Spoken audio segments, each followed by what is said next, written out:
नमस्कार दोस्तों, मैं हूं आपका दोस्त अनूप कुमार और HTML के इस अगले ट्यूटोरियल में मैं आपका वेलकम करता हूं। चलिए आज आगे का शुरू करते हैं।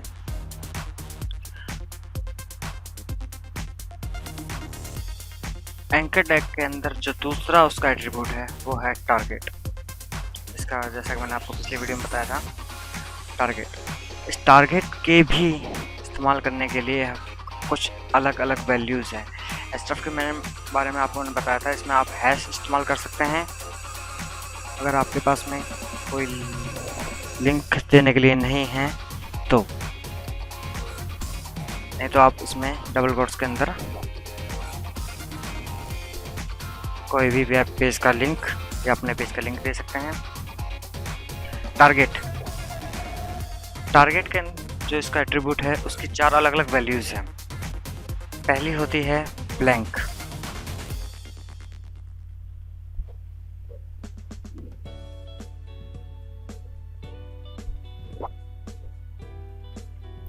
सेकंड होती है self.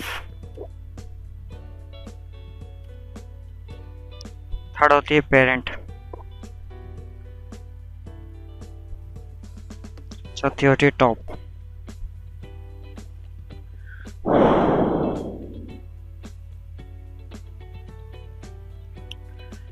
Blank, self, parent, top.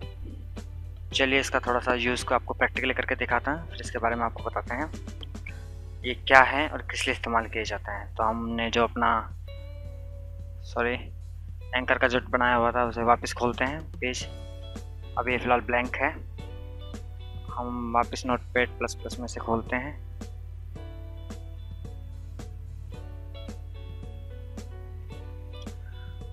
यहाँ पे हम एक टैग बनाते हैं।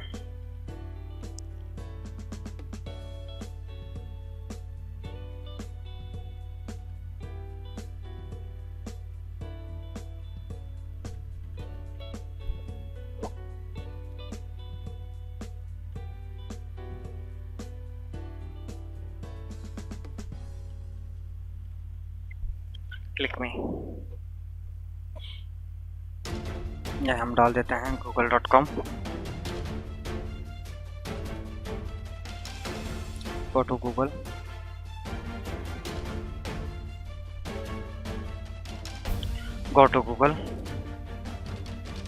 सेव करते हैं। अभी इस पे वो आया नहीं है जो मैंने आपको बताया था। वो कब आएगा? जब यहाँ पे हम इसका एक बाय डिफ़ॉल्ट एट्रीब्यूट यूज़ करेंगे।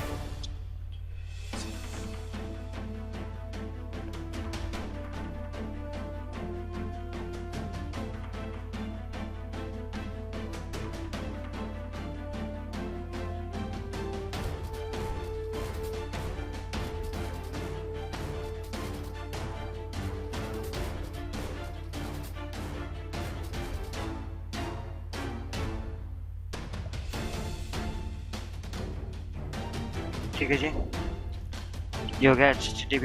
ये इसका बाय डिफ़ॉल्ट हमने यूज़ किया। अब हमने इसे वापस सेव किया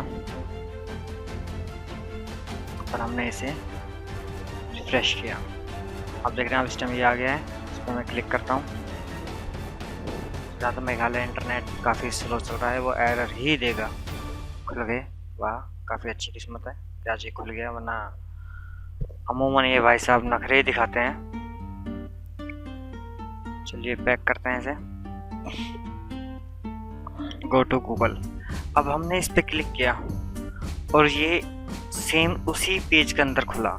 लेकिन आपने कभी कभार आप कोई वेबसाइट यूज़ करते होंगे, आपने देखा होगा हम जब उस पर क्लिक करते हैं तो वो अदर टैब के अंदर या अदर वेब पेज पे खुल जाता है। उसको सेट करने के लिए हम टारगेट टैग का इस्तेमाल करते हैं। ठीक है जी। तो पहला जो होता है ब्लैंक का जो इस्तेमाल होता है वो उसे दूसरे वेब टैब में खोलने के लिए किया जाता है। चलिए देखते हैं।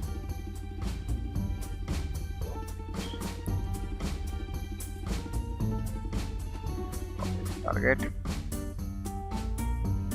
इक्वल टू डबल कोट्स के अंदर ब्लैंक, और मैं इसे सेव करता हूँ। इसे रिफ्रेश करते हैं। जैसे ही मैं इस पर क्लिक करूँगा, अभी तक जैसे इस पर कोई क्लिक कर रहा था ये सेम उसी के अंदर ही खुल गया, और जैसे ही मैंने इसका टारगेट ब्लैंक सेट किया, जिसने इस लिंक को दूसरे टैब के अंदर या दूसरे पेज पे हमें ले गया, लेकिन दूसरे टैब के अंदर। हमारा वो पेज एडिट का एडिट सेव है यहाँ पे पीछे, ये इसने हमें दूसरे टैब पर उसे भेज दिया। हमें यहाँ से बैक आने की ज़रूरत नहीं है। टारगेट टैग का इस्तेमाल बेसिकली इसी चीज़ के लिए किया जाता है। पहला होता है इसका ब्लैंक, दूसरा होता है इसका सेल्फ।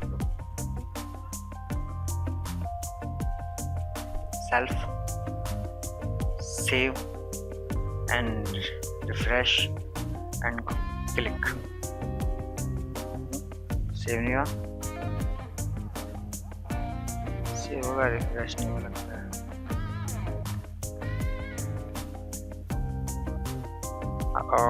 कुछ मिस्टेक है I think.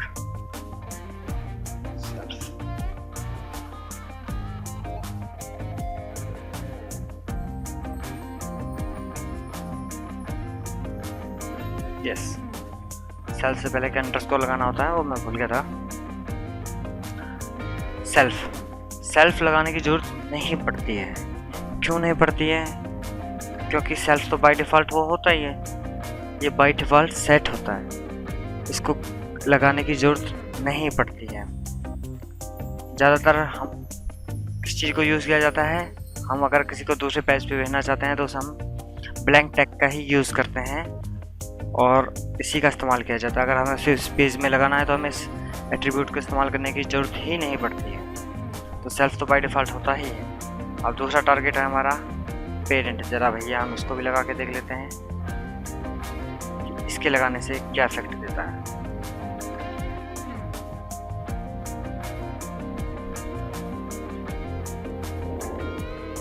Save, refresh,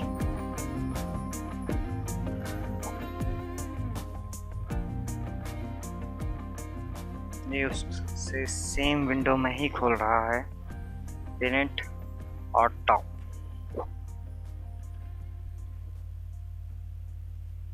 save, back, refresh, top. Actually में कई जगह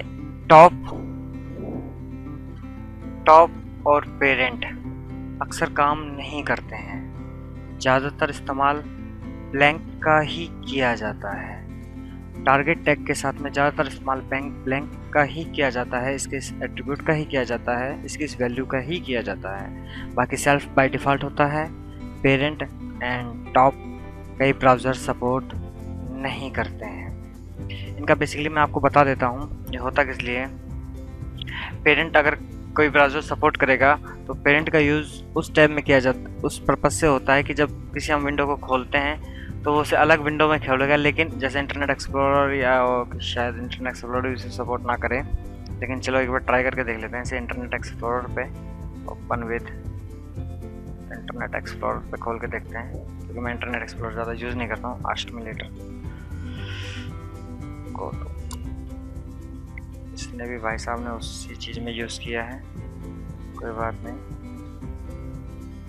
पेरेंट डाल के देखते हैं यहाँ पे।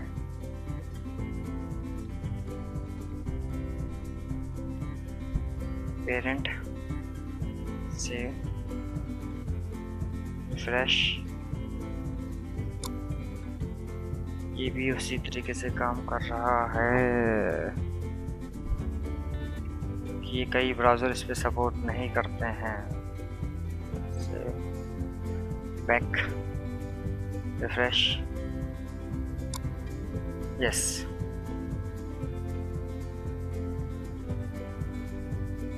आपने देखा जो मैं बता रहा हूँ, इंटरनेट एक्सप्लोरर में ये इस चीज़ को सपोर्ट कर रहा है, गूगल क्रोम में इस चीज़ को सपोर्ट नहीं कर रहा है। इसलिए जैसे मैंने आपको बताया कि हम ज़्यादातर ब्लैंक का ही यूज़ करते हैं, क्योंकि कई ब्राउज़र जो है पेरेंट और टॉप को सपोर्ट नहीं करते हैं। अब इसमें क्या चीज़ है वो मैं आपको दिखाना चाहता हूँ। पेरेंट और टॉप में फ़र्क बताता हूँ। ये भी पेरेंट टैग है, हमने इसको सेव कर ही रखा है। पेरेंट टैग के साथ में है। इसे रिफ्रेश किया हमने, इस पर हमने क्लिक किया, ये इस विंडो में खुला। अब इसे हम टॉप में करते हैं, top, save and then fresh.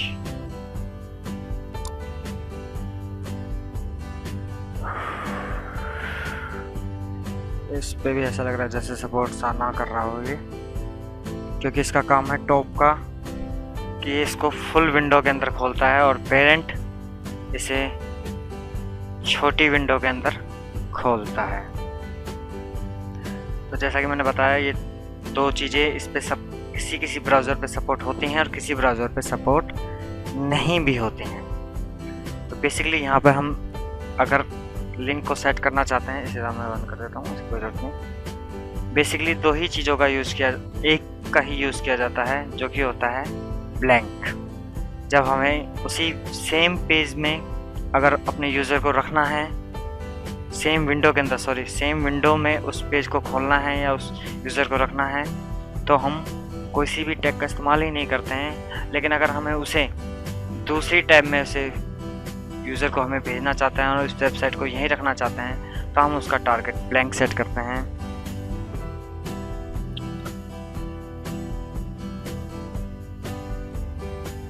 ताकि यूज़र हमारी वेबसाइट यूं की यूं रह जाए और यूज़र उस दूसरी वेबसाइट पे चला जाए। ठीक है जी, ये तो हो गया इसका दूसरा एलिमेंट। अब तीसरे पे हम आते हैं।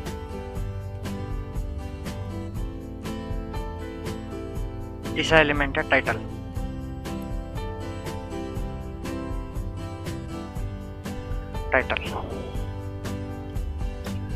टाइटल टैग का नाम मैं बताता हूँ। जैसे देखिए, मैं यहाँ पे माउस का कर्सर लेके जा रहा हूँ, तो यहाँ पे कुछ भी मुझे शो नहीं हो रहा है फिलहाल। तो वो करते हैं, कुछ भी मुझे शो नहीं हो रहा है, दोबारा वो करते हैं, कुछ भी शो नहीं हो रहा है। ठीक है, अब हम इस टाइटल टैग को देते हैं यहाँ पे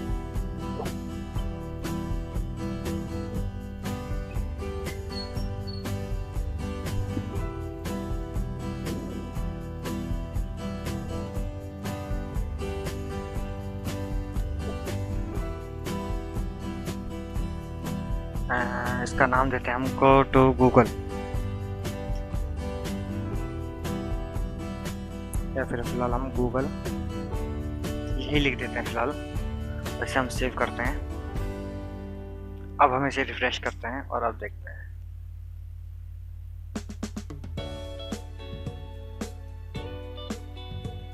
क्या बात है भाई, यहाँ पे आप देख जाते के साथ ही देखिए, जो हमने टाइटल में इसका नाम दिया था गूगल, वो यहाँ पे दिखाई दे रहा है।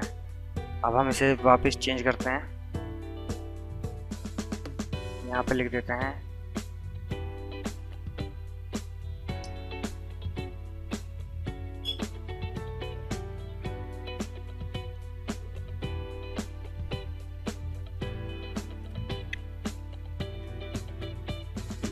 ऐसे ही। मैंने एक छोटा सा एग्जांपल के लिए डाला है, कुछ सूझा नहीं तो ये डाल दिया। रिफ्रेश करते हैं और यहाँ पे जाते हैं। अब आपको दिखाई दे रहा होगा mail me at this time, ये शो हो रहा है। एक्चुअल में टाइटल का इस्तेमाल हम किस लिए करते हैं? जब हमारी वेबसाइट पे गूगल या कोई भी सर्च इंजन आता है और उस हमारी वेबसाइट को चेक करता है, तो उसको पता लगता है इस कोडिंग के ज़रिए कि ये जो लिंक हमने दिया है गो टू गूगल, ये एक्चुअल में किस बारे में है, इसका मकसद क्या है, इस लिंक का मकसद क्या है, हम क्या दर्शाना चाहते हैं इस लिंक के ज़रिए। तो वो उसे इस टाइटल के टैग के ज़रिए पता लगता है कि यहाँ पर ये लिंक इस वजह से दिया गया है। ठीक है जी, अब तक आपने इसके 3 टैग्स के बारे में पढ़ा, href, टारगेट और टाइटल टैग। अब हम नेक्स्ट वीडियो में इसके दूसरे टैग्स के बारे में, एट्रीब्यूट्स के बारे में पढ़ेंगे और डिटेल से थोड़ा सा जानेंगे। पिछला वीडियो ज़्यादा लंबा हो गया था, इसलिए मैं वीडियो कोशिश करूँगा कि छोटे छोटे वीडियो बनाऊँ और कम समय में थोड़ा ज़्यादा सिखाने की मैं कोशिश करूँगा। अगर इस वीडियो से रिलेटेड आपको थोड़ा मुझसे जानना चाहते हैं और कुछ पूछना चाहते हैं तो नीचे कमेंट में लिखें या फिर मुझे मेल करें। Thank you very much and thanks for watching. और भैया सब्सक्राइब करना मत भूलना।